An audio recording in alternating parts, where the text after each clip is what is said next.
et bienvenue sur Éclaire ton bise, le podcast qui t'aide à gagner en clarté et à mettre ton bise en avant.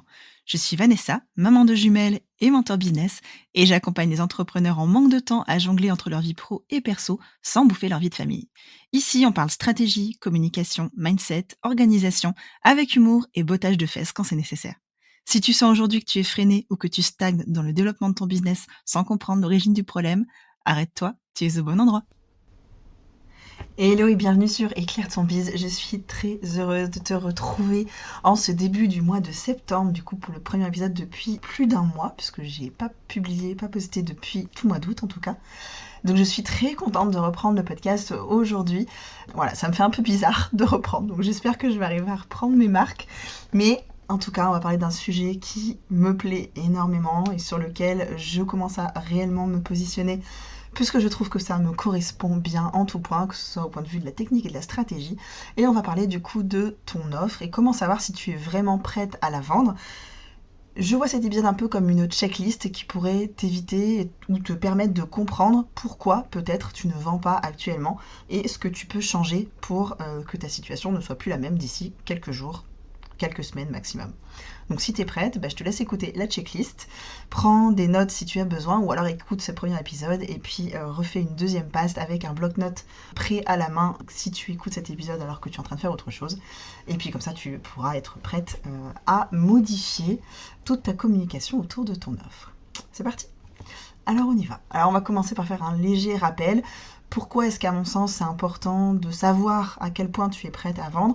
Tout simplement pour éviter soit les lancements ratés, soit pour maximiser les ventes pour un produit qui est déjà sorti, si c'est un produit evergreen par exemple ou un service que tu vends tout le temps. Donc on va faire ça sous forme de checklist et je vais faire point par point le détail de ce qui peut éventuellement coincer et ce que tu peux corriger pour changer ça. Donc si tu es prête, on y va. On va commencer avec la première partie. Grande surprise, roulement de tambour, il faut que tu aies une cible bien définie. Alors je rigole toute seule parce que je sais que je parle que de ça, mais j'y peux rien, c'est la base de tout ce dont tu as besoin pour créer ton offre. Donc on va commencer par une cible bien définie. Pourquoi ? Parce que si tu as une cible bien claire, toutes tes actions marketing vont être beaucoup plus efficaces. Tu sauras exactement quoi communiquer, quand, si ton offre correspond vraiment à ta cible ou pas. Tu sauras également si ta promesse représente suffisamment son désir ultime et si tu as besoin de connaître le vrai besoin de ton client idéal. Il y a un épisode que je te mets en description que tu peux écouter pour ça, qui s'appelle « Comment connaître le vrai besoin de ta cible ». Et donc, ce persona, qu'est-ce qui est important à savoir ? Donc, très concrètement, savoir quel âge il a, où est-ce qu'il vit, combien il gagne, etc. Franchement, on s'en cogne.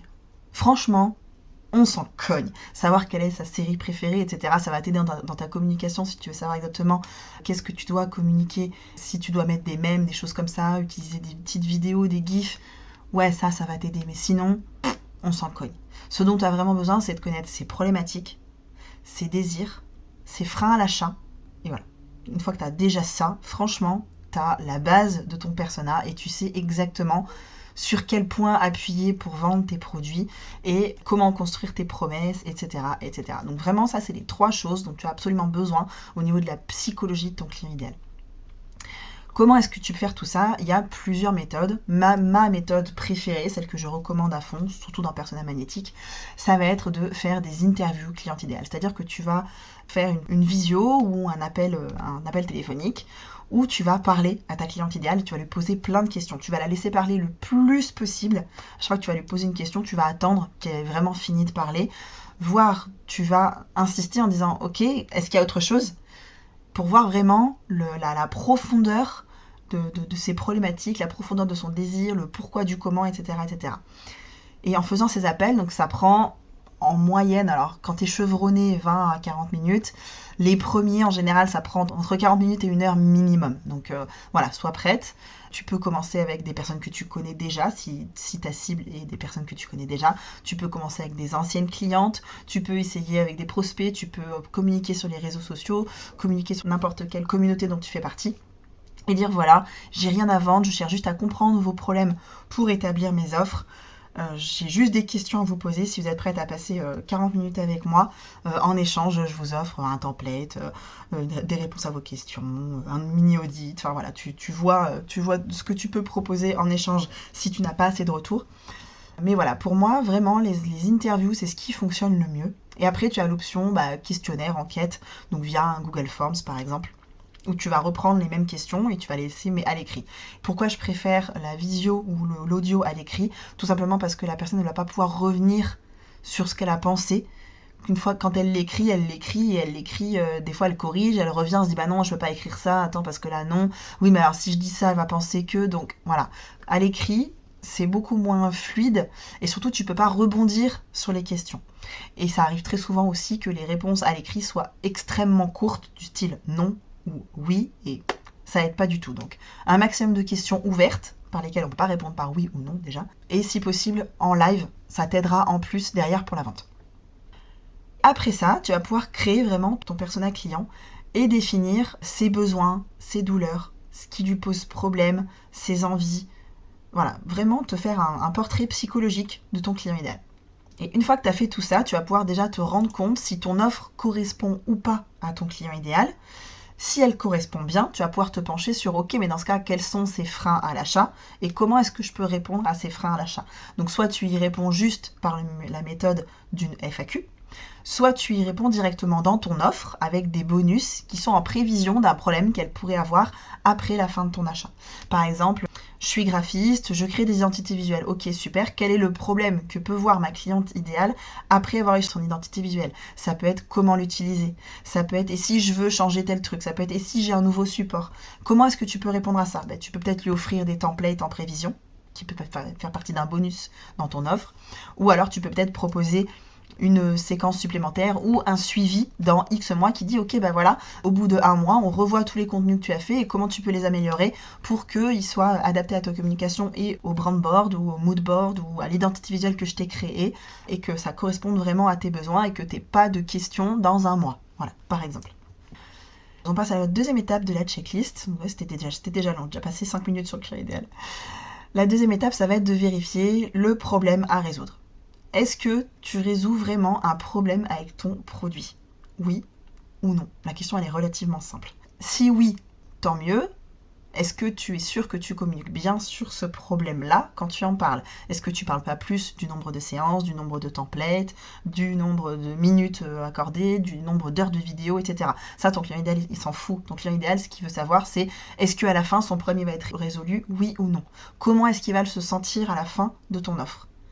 Voilà, ça, c'est ce qui est important. Donc, une fois que tu auras établi ça, que tu l'auras rajouté par exemple sur ta page de vente, ce sera beaucoup plus clair pour ton client et c'est les premières choses dont tu dois parler quand tu parles de ton offre.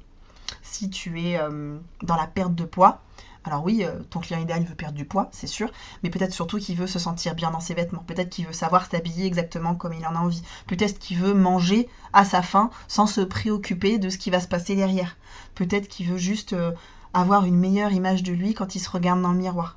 Voilà, donc ça c'est vraiment les problèmes que ton offre résout et qui sont peut-être pas évidents de premier abord, mais qui sont nécessaires quand tu parles de ton offre, parce que ce sont des problématiques annexes qui vont être résolues quand même avec ce que tu proposes. Donc ça, c'est pour le deuxième point de la checklist. Le troisième point, ça va être de vérifier ta valeur ajoutée. Pourquoi on fait ça? Parce que ça va te permettre de te démarquer dans un marché saturé. Je vais reprendre l'exemple de la graphiste. Des graphistes qui font des identités visuelles, il y en a plein. Il y en a vraiment plein. Donc maintenant, comment est-ce que toi, tu te démarques? Est-ce que c'est avec ton style? Est-ce que c'est avec le rendu de ton offre? Est-ce que c'est avec les bonus qui sont ajoutés dedans? Est-ce que c'est avec un petit truc que tu proposes en plus? Est-ce que c'est parce que tu proposes des bonus physiques? Peut-être que tu envoies des stylos avec le design de ton client. Peut-être que tu envoies, je sais pas moi, des bloc-notes. Peut-être que tu prépares vraiment la papeterie que ton client idéal peut offrir à ses clients en fin d'année, par exemple. Donc voilà, il faut vraiment chercher qu'est-ce qui fait ton angle unique. Est-ce que c'est ton expertise, ton style, ta méthode? Fais une liste des 10 choses qui te rendent unique et communique à fond là-dessus dans ta communication, que ce soit sur ta page de vente ou dans tes réseaux sociaux au quotidien. Voilà, mets vraiment en avant tes 3 plus grands points qui te rendent unique pour créer vraiment une emphase, mettre l'accent sur le personal branding si c'est ce que tu veux, ou en tout cas faire ta différenciation auprès de ton client idéal. Quand tu auras fait vraiment ce point-là, ce sera plus simple pour toi. Typiquement, si je prends mon exemple, moi, ce qui me différencie de la plupart des mentors, des coachs, etc., c'est que je me concentre uniquement sur l'offre et que plus ça va, plus je travaille avec ChatGPT. Typiquement, dans Strategic Day, quand tu repars à la fin, tu as tes prompts adaptés à toi parce que je les ai travaillés avec toi. Je travaille beaucoup avec ChatGPT dans Strategy Day. C'est ce qui nous permet de gagner énormément de temps et de traiter autant de choses en si peu de temps. Donc voilà, par exemple, moi, ma différenciation, c'est qu'aujourd'hui, j'ai mêlé ChatGPT à mon travail et que j'aide mes clientes à mêler ChatGPT à leur travail pour qu'elles gagnent un maximum de temps. Voilà pour la troisième partie. On avance avec la quatrième. La quatrième, ça va être la tarification. Alors, je sais, c'est très difficile de savoir combien on doit vendre ses offres, etc. Mais il faut que tu essayes de prendre 2 choses en considération. La première, c'est est-ce que tu vends à un prix que ta cible est prête à payer, dans le sens où est-ce qu'elle a les fonds pour ça. Et la deuxième, c'est est-ce que le prix que tu proposes représente la valeur de ton offre. C'est-à-dire que si moi, demain, je te dis, voilà, j'ai créé un nouveau téléphone qui est encore mieux que l'iPhone 15, c'est l'équivalent de l'iPhone 18, c'est un téléphone du futur, il coûte 200 €. Est-ce que tu vas me croire ? Probablement pas. Tu vas te dire, ouais, c'est de l'arnaque, son truc c'est de la merde, ce sera pas de la bonne qualité, etc. etc. Donc c'est important, à un moment donné, quand on propose quelque chose qui a de la valeur, d'avoir un prix qui est raccord avec cette valeur. Si demain je te propose un service, je te dis voilà, demain, dans Strategy Day, en plus d'avoir tout ça, tu auras en plus de ton offre, en plus de ton persona, en plus de tes textes de page de vente, en plus de ta page de vente, le design, etc., en plus de tes designs de post, etc., je vais te créer un site web, plus tu auras 3 workbooks prêts pour tes clients, et puis en plus je te fais toute ton analyse concurrentielle, je te prépare tes bilans, etc., etc., et que je te dis, je te fais tout ça pour 500 €, tu vas me dire non Vanessa, elle se fout de ma gueule, il y a un problème quoi. Donc voilà, c'était juste pour te donner un peu une idée de à quel point il faut que ton prix soit raccord avec ce que tu proposes, et tout simplement parce que dans la tête des gens, un prix cher égale de la bonne qualité. Donc si tu proposes que des trucs cheap, on va penser que tu proposes des produits qui sont pas de qualité, et donc potentiellement on va pas te faire confiance. Donc voilà pourquoi c'est important de travailler ta tarification. Et le deuxième exemple, c'est également que quand je travaille avec mes clientes, c'est très très rare qu'elles soient raccord entre leur tarif rentable et le tarif de leurs offres. C'est-à-dire qu'on a un process quand on crée une offre où on regarde, on dit bah tiens ok, ton tarif à l'heure c'est ça, qu'est-ce qu'on rajoute dans l'offre, et en fait on refait vraiment tout le parcours client, tout ce qu'il y a dedans. Donc quand il y a des mails, quand il y a des audios, quand il y a des vidéos, quand il y a des séances, quand il y a des templates, quand il y a vraiment tout, un suivi, s'il y a de la communication, s'il y a etc. etc. On calcule le temps que ça va prendre à ma cliente, le temps que ça va prendre à sa cliente, et on fait un ratio entre le temps que ça lui prend pour vérifier sa rentabilité. Et en général, arrivé au milieu de l'offre, on n'a même pas terminé, qu'elle me dit « Oh, mais c'est beaucoup trop cher, je ne peux pas proposer un prix pareil !» Ben oui, parce qu'en général, vos prix ne sont pas rentables. En fait, vous avez peut-être potentiellement calculé un taux horaire qui n'était pas correct. C'est d'ailleurs pour ça que j'ai rajouté un exercice sur la rentabilité dans la boussole. Et c'est important, à un moment donné, de se dire « Ok, ben, j'ai besoin de temps par mois, je peux travailler tant d'heures, donc mon tarif horaire, concrètement, il faut que ce soit tant. Donc, toutes mes horaires travaillés, il faut que j'arrive à facturer tant. Et donc, à chaque fois que j'ai une offre, il faut calculer par rapport à mon tarif rentable le nombre d'heures que je travaille pour chaque offre. Et c'est là que ça devient très compliqué, c'est que souvent les clientes me disent oui mais attends, non, mais moi ok je vais en avoir pour tant d'heures, mais ce prix-là, ma cliente elle pourra jamais payer ce prix-là. Ok, dans ce cas, qu'est-ce qu'on retire ? Qu'est-ce qu'on réduit ? Et je vais pas lui dire on baisse le prix de ta rentabilité, je vais lui dire on baisse le temps que tu passes sur ton offre. Soit il faut arriver à automatiser certaines choses, soit il faut arriver à réduire le nombre d'heures que tu passes avec ta cliente en créant des templates, en préparant des vidéos, en maximisant le temps que tu peux passer pour tous tes clients et en individualisant uniquement ce qui est nécessaire. Et c'est exactement ce que je fais avec Strategy Day, qui est extrêmement individualisé, mais j'y passe beaucoup de temps personnellement, donc c'est cher. C'est juste logique. Donc voilà comment tu peux travailler ta tarification. Alors comment tu peux toi travailler ta tarification ? Donc déjà il va falloir que tu fasses une analyse de qu'est-ce que c'est que ta rentabilité, combien est-ce qu'il faut que tu sois payé pour chacune de tes offres par rapport au temps que tu y passes, et que tu arrives à combler le gap entre les prix que tu tarifies aujourd'hui et ce qu'il faudrait que tu tarifies demain. Que tu fasses une espèce de veille concurrentielle, ok, en te disant bah tiens tel concurrent, il m'a l'air d'avoir telle qualité, il propose tant de trucs et il vend tant de prix. Et puis tel concurrent, bah il propose moins de trucs mais il propose plus cher. Donc ok, donc déjà il y a un gap entre les deux là. Peut-être qu'il y en a un qui vend à perte et l'autre qui est hyper rentable. Donc voilà, tu peux déjà faire une veille concurrentielle, te faire un tableau comparatif sur des offres donc similaires, faire un test sur différents prix en te disant ok pendant un mois je teste avec tel contenu sur mon offre et je la vends tel prix, et puis peut-être je rajoute du contenu et je la vends à un prix supérieur et je vois laquelle des deux part le mieux par rapport à ce que j'en communique au niveau des bonus, etc. Et un autre point qu'il faut à tout prix que tu gardes en tête, c'est que si ton offre elle est rentable dans ta tête et que tu as l'impression que tu es payé à ton juste prix, tu auras beaucoup plus envie d'en parler, de la communiquer, de la faire. Tu seras beaucoup plus contente de travailler avec tes clientes. Donc pour moi, c'est vraiment important que tu mettes le bon prix sur la bonne offre.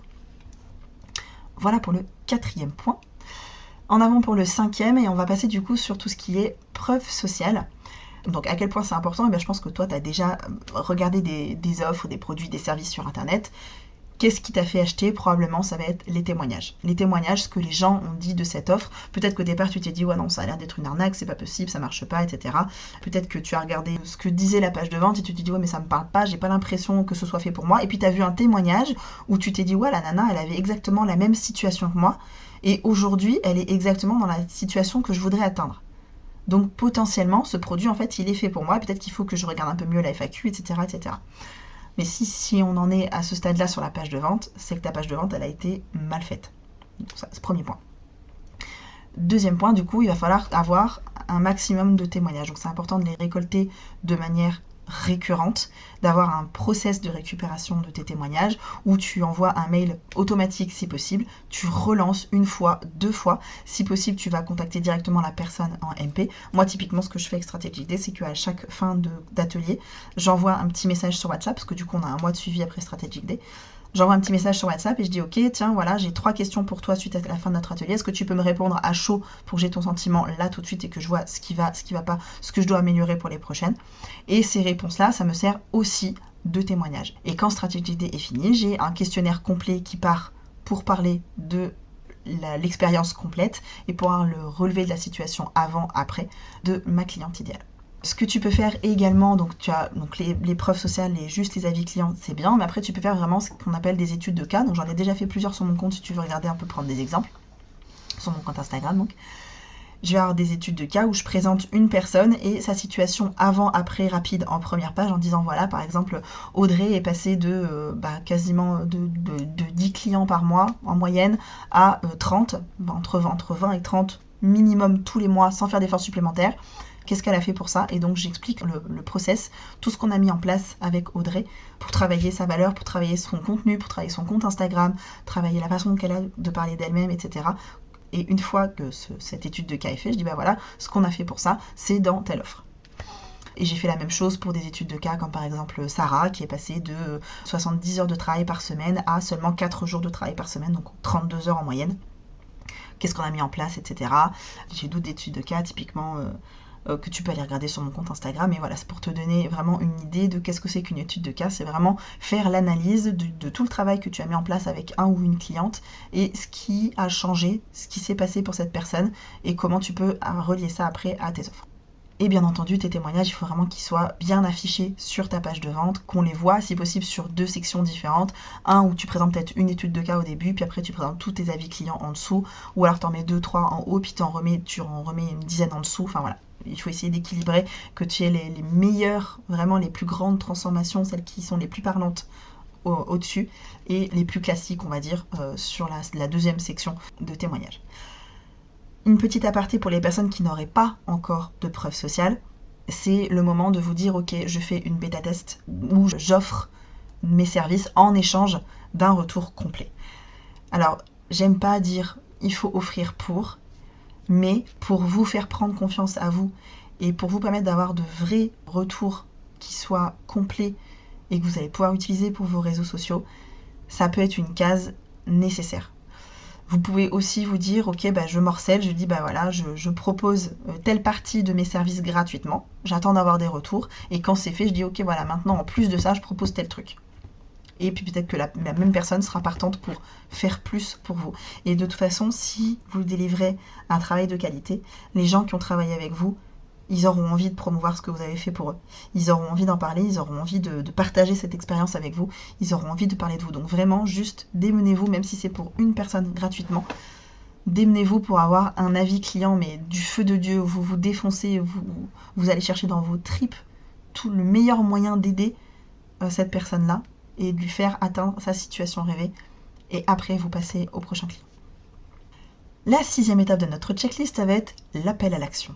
Pourquoi ? Parce qu'il va falloir que tu arrives à guider ton prospect dans sa prise de décision.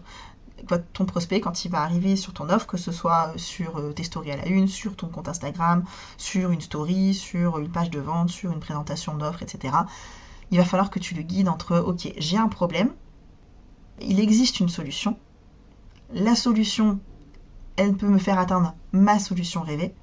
Maintenant, si je veux atteindre cette solution rêvée, il faut que je passe à l'action. » Voilà comment tu particules. Donc c'est le même schéma que ce qu'on appelle AIDA. Donc c'est vraiment un schéma de vente classique. Attention, intérêt, désir, action.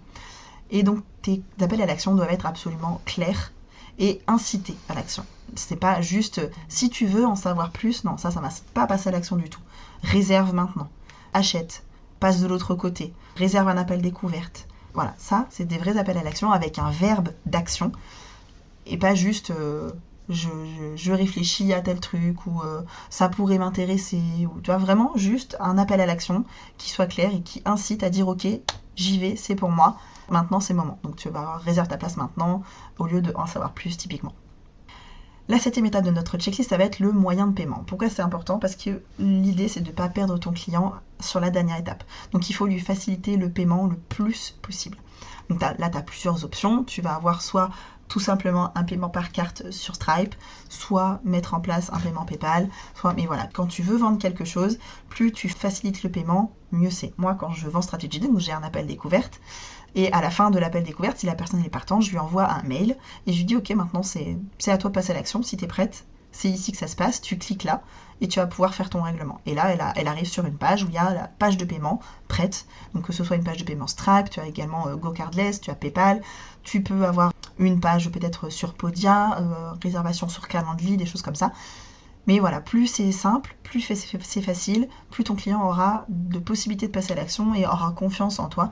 Et alors, dernière astuce, ça va être de rendre ça le plus sécuritaire possible en gardant tout ce qui est badge de sécurité, donc en mettant ton site sécurisé en HTTPS par exemple, ou en utilisant des processeurs de paiement qui sont déjà sécurisés comme Stripe, PayPal, utiliser GoCardless aussi, même si c'est moins courant à utiliser, ça prend moins de frais et ça permet de faire un virement plusieurs fois éventuellement, un paiement plusieurs fois par virement, donc c'est assez sécurisant. Et voilà, donc du coup, l'idée c'est vraiment de faire en sorte que le paiement soit facile pour ta cible, en lui mettant pas 15 étapes, en lui disant bah voilà, il faut que tu signes le devis, puis il faut que tu fasses un virement, puis machin, non, si. Ou alors tu as l'option Freebie. Freebie, c'est un logiciel de comptabilité spécialisé pour les micro-entreprises. Je te mets le lien en description si tu veux le tester pendant 2 mois avec mon code à moi. Et donc sur ce logiciel de facturation, ce qui est très pratique, c'est qu'à chaque fois que j'édite une facture, je peux créer un lien de paiement relié automatiquement à cette facture. Donc en plus, Freebie est relié à mon compte bancaire, qui est relié à Stripe. Et donc en fait, à chaque fois que j'ai un paiement qui correspond à un devis, dès que l'argent arrive sur mon compte, il est comptabilisé automatiquement comme payé. Et sur cette facture-là, je n'ai rien à faire, c'est hyper pratique. Donc ça crée une facture avec le lien de paiement automatique relié à la facture. Dès que l'argent est reçu, l'argent qui arrive sur mon compte est relié sur Freebie. Et Freebie détecte que cet argent est fait pour cette facture. Et je n'ai plus rien à faire pour cette facture. Ma comptabilité est carré, c'est trop bien. Donc voilà, donc c'est une autre méthode, un autre exemple de ce que tu peux mettre en place pour faciliter les paiements à tes clients. Donc voilà pour la 7e étape de notre checklist. On va passer à la 8e étape. La 8e étape, ça va être le suivi client. Pourquoi c'est important ? Parce que fidéliser un client te coûtera toujours moins cher que d'en acquérir un nouveau. Parce que acquérir un nouveau client, ça veut dire faire des recherches, ça veut dire publier beaucoup de contenu, ça veut dire passer beaucoup de temps à le convaincre, ça veut dire potentiellement faire plein d'appels découvertes, etc. Alors qu'un client qui te connaît déjà, il sait comment tu travailles, il sait que ça lui a apporté la première fois, il va se dire ok, je sais ce que ça a donné, je la connais déjà, j'ai pas besoin de refaire tout le process de vente. Si j'ai envie de retravailler avec elle, je retravaille avec elle tout de suite. Ça m'est déjà arrivé plusieurs fois, moi en tant que cliente, de me dire ok, c'était tellement bien que je re-signe une deuxième fois. Et donc là, pour mettre en place le suivi client, tu vas avoir tout ce qui est suivi sur WhatsApp, tu vas avoir la mise en place d'une communauté, tu vas pouvoir mettre en place des emails de remerciement, des enquêtes, etc. Et donc là, ça va être assez simple. Je t'invite à utiliser tout simplement MailerLite, qui est un outil de marketing par email, qui est à mes yeux le plus simple d'emploi et le plus complet techniquement et surtout Niveau rapport qualité-prix, vraiment, je trouve qu'il est hyper rentable et que c'est vraiment un outil de qualité et c'est assez facile à utiliser contrairement à... J'ai essayé Mailchimp, j'ai essayé anciennement Sendinblue qui est devenu Brevo. Voilà, j'en ai testé plusieurs. Entre la qualité et le prix, pour moi, le mieux, c'est MailerLite. Et la dernière étape, du coup, de ta checklist pour vérifier si tu es prête à vendre. Et là, on rentre vraiment dans la partie, une fois que j'ai validé tous les autres points, je vais pouvoir du coup analyser et ajuster ce qui s'est passé jusque-là. Pourquoi ? Parce que à partir du moment où tu arrives à mesurer des choses, à mesurer tes actions, à mesurer ce que tu mets en place, etc., tu vas pouvoir ajuster et donc améliorer ce que tu as mis en place. C'est le principe d'itération. Tu vas pouvoir relever un maximum de KPI, typiquement combien j'ai eu d'appels découvertes ce mois-ci, qui ont généré combien de ventes, qui ont généré combien de chiffres d'affaires, et donc combien est-ce que je dois avoir d'appels découvertes pour avoir tant de chiffres d'affaires le mois prochain, par exemple. Comment est-ce que je peux générer plus d'appels découvertes ? Ça va être en incitant plus aux appels découvertes, en créant une vraie séquence de vente, en mettant en place peut-être de la pub, etc. Il y a vraiment plein de moyens de développer ton offre à ce stade-là. Mais j'avais vraiment envie de mettre un accent là-dessus parce que si tu es sûr de faire bien les 8 premiers points, sur le 9e, c'est là que tu peux faire la différence pour changer ce qui se passe demain et te dire ok, j'ai déjà tout ça en place. Si ça ne fonctionne pas, qu'est-ce que je peux changer ? Qu'est-ce que je peux modifier ? Qu'est-ce que je peux évaluer ? Comment est-ce que je peux quantifier chaque chose pour les modifier, etc., etc. Donc là, je t'invite vraiment à mettre en place un suivi de tes chiffres, de tous tes chiffres, donc que ce soit au niveau de ta création de contenu, au niveau de tes ventes, au niveau du suivi client, etc., pour te rendre compte de ce qui fonctionne ou pas chez toi et le mettre en place le plus rapidement possible pour itérer tout ça, tout simplement. Donc si je refais un peu le récap de la checklist en 9 points, donc le premier ça va être de bien définir ta cible, le deuxième de vérifier que tu as bien un problème à résoudre, le troisième de mettre l'accent sur ta valeur ajoutée, le quatrième de vérifier ta tarification, le cinquième de mettre en avant tes preuves sociales, le sixième de vérifier tes appels à l'action, qu'ils soient clairs et incitatifs, le septième, ça va être de mettre en place des moyens de paiement faciles pour ton client. Le huitième, de mettre en place un suivi client. Et le neuvième, de faire une analyse de tes chiffres et d'ajuster au fur et à mesure ce que tu fais. Voilà pour ça. Si tu sens qu'il y a des points sur lesquels ça coince pour toi et que tu as envie d'être aidé, je pense que Strategic Day pourrait t'aider. Donc je te laisse regarder, je te laisse le lien pour un appel découverte en description de l'épisode. Et puis tu as aussi le lien de la page de vente si tu veux vérifier si c'est fait pour toi. Voilà tout pour aujourd'hui, du coup c'était le retour des Claire ton Biz. J'espère que cet épisode t'a plu. Si c'est le cas, comme d'habitude, je te laisse me mettre un commentaire sur Apple Podcast ou Spotify si tu as l'un ou l'autre. Tu peux aussi juste me faire un petit message sur Instagram, ça me fait toujours très plaisir d'avoir vos retours. La semaine prochaine on se retrouve pour un épisode sur la page de vente, donc reste à l'écoute, on se retrouve mercredi prochain. Je te souhaite une très belle semaine et puis je te dis à très bientôt. Ciao ciao.